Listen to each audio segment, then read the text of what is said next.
Joining me now, former Republican Congressman Carlos Curbelo of Florida, now an NBC News and MSNBC political analyst, and Susan Del Percio, Republican strategist and MSNBC political analyst. Thank you both for joining me. Carlos, were you surprised to see Kevin McCarthy defenestrated in this historically unprecedented way?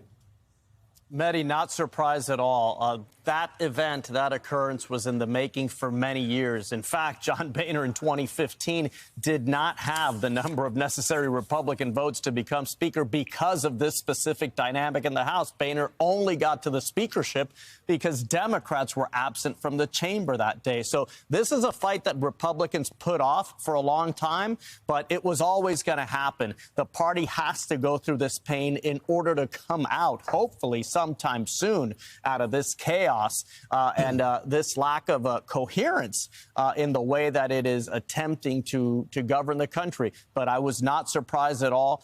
Kevin McCarthy gave his opponents this weapon in order to become Speaker, and of course they used it against him. Susan, he gave them the weapon. Nancy Pelosi once called Kevin McCarthy a moron. And he behaved this week in a pretty moronic way, did he not? Going on CBS on Sunday, blaming the Democrats for trying to shut down the government, even though they helped him get a stopgap solution in place. He upset a lot of people on the Democratic side when he knew he needed their votes. I mean, it's not like he didn't see the writing on the wall. You're absolutely right. And here's the thing. You know, I know that there are a lot of trust issues within the Republican conference and with the Democratic conference when it came to Speaker McCarthy.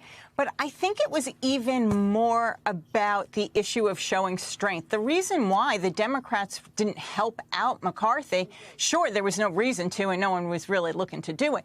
But more importantly, he's not a strong leader. So where would they find themselves when it came to Ukraine funding or when they have to deal with the continuing resolution on November 17th? They knew that McCarthy couldn't hold his conference together, and they did not want to basically let the chaos continue because it would. Carlos, you mentioned the party needs to go through pain and emerge somehow saner. And yet, look at the race for successor, Steve Scalise, Jim Jordan. Does it matter who gets the Speaker's job? They're just rearranging deck chairs on the Titanic because this House GOP is ungovernable. Well, I think that the structural problems aren't going to go away. And I actually think that others should step forward, maybe some more centrist Republicans, to show all the faces of the party and to force a real negotiation. I mean, part of the problem, Mehdi, we're talking about these structural problems. There's only been one armed faction in the House Republican Conference for all these years. Everyone else has been a spectator. A lot of these centrist members who don't like this, it's terrible for them. It's bad politics. And they just, a lot of these people just aren't wired that way. They want to work with Democrats. They want to advance an agenda in the House that most Americans can support. They need to kind of pick up arms and start saying enough is enough. And if you continue subjecting us to this, hardliners, we're going to start using the instruments of power to advance our interests. There's a discharge petition process in the House. We can't explain the whole thing right now, but it allows a small group of members to join the minority and force action in the House. I think all of these centrist Republicans really need to start thinking about getting more aggressive. That's the only solution. But, Carlos, the problem is, let me push back a bit. These quote-unquote centrist Republicans, let's talk about someone like Mike Lawler of New York, who's in a district that Biden won. He's been very outspoken this week, attacking Gates, calling him a clown, a lunatic, suggesting he should be expelled from Congress. The problem with that kind of aggression on behalf of quote-unquote centrist or moderate Republicans is, what about the leader of your party? What about Donald Trump? Everything that they say about Gates, he's a nihilist, he's an anarchist, he's an attention seeker, he's a liar, he's just doing it for clicks. All of that applies to Trump. So there's no point saying, well, they should stand up to the Matt Gaetz wing of the party when next year they're all going to vote for Donald Trump, including Mike Lawler. Well, look, Mehdi, there's no question that the Republican Party lives in this intoxicated culture that Donald Trump has promoted. And it's a trap. It's a trap for a lot of them, even a lot of well-intentioned people, even people who, of course, quietly don't support Trump and think he's bad for the country, but they're unwilling to say it out loud. They're trapped. And it's only going to be, they're going to have to go, as I said before, through this pain, through this difficulty in order to emerge out of this. And, we really need them to. I mean, we only have two parties in this country. They both have to be viable options. They both have to be reasonable options for the American people. So hopefully that all happens soon. Susan, is that fair to say what I was saying, that Republicans are going after Gates because they can't go after Trump? But there's really no difference between Trump and Gates. Yeah, but I kind of would like to go back to the purpose of why Lawler said what he did about Gates.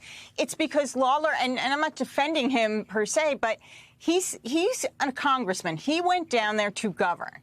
Now, he's working with a bunch of people who don't care to govern, nor do they care to be in the majority. Matt Gaetz doesn't care if he's in the majority. It makes no difference to him. He could still throw his hand grenades into any part of the process and get his press attention on conservative networks. But when it comes to Trump, first, we don't know who's going to vote for Trump as they get closer and ask that question. Maybe they won't even say who they voted for.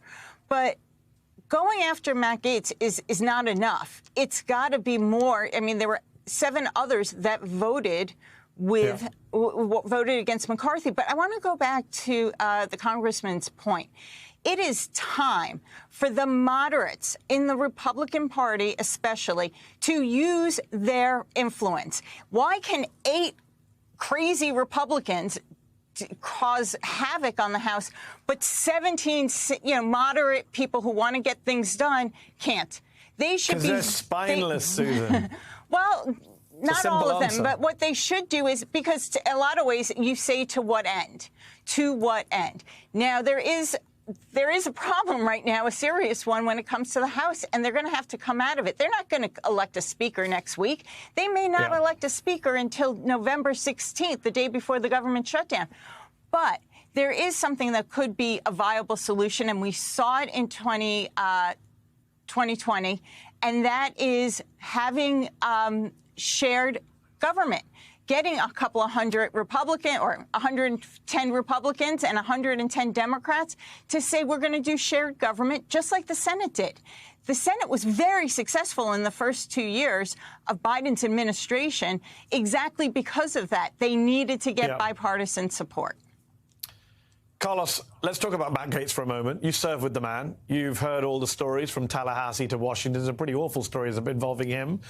And like us, you've seen him act as a champion for the pro-Trump, pro-insurrection, pro-purging the deep state wing of the party. What is this guy's future now? There's even reporting that he might want to run for governor of your state. Well, that's right, Mehdi, and I've known Matt for some years, and I'll be honest with you, when he first got to Congress, his attitude was quite different, and I thought he had something to contribute. He was a libertarian-leaning Republican, despite the fact that he represents a very conservative district. He's still young, and he was even younger at the time, but this is someone who got completely intoxicated with a Trump culture, and he loves getting attention. He loves making headlines.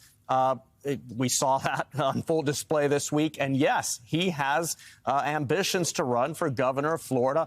His father now announced that he's running for the state Senate again up in the Panhandle area. So this is a congressman and a family that is looking to use the Trump playbook to grow their power. And Matt Gaetz wants to run for governor of Florida. Well, luckily, Florida doesn't vote for people who are crazy right-wing and use the Trump playbook. Oh, wait. Carlos Curbelo, Susan Del Percio, thank you both. Appreciate you.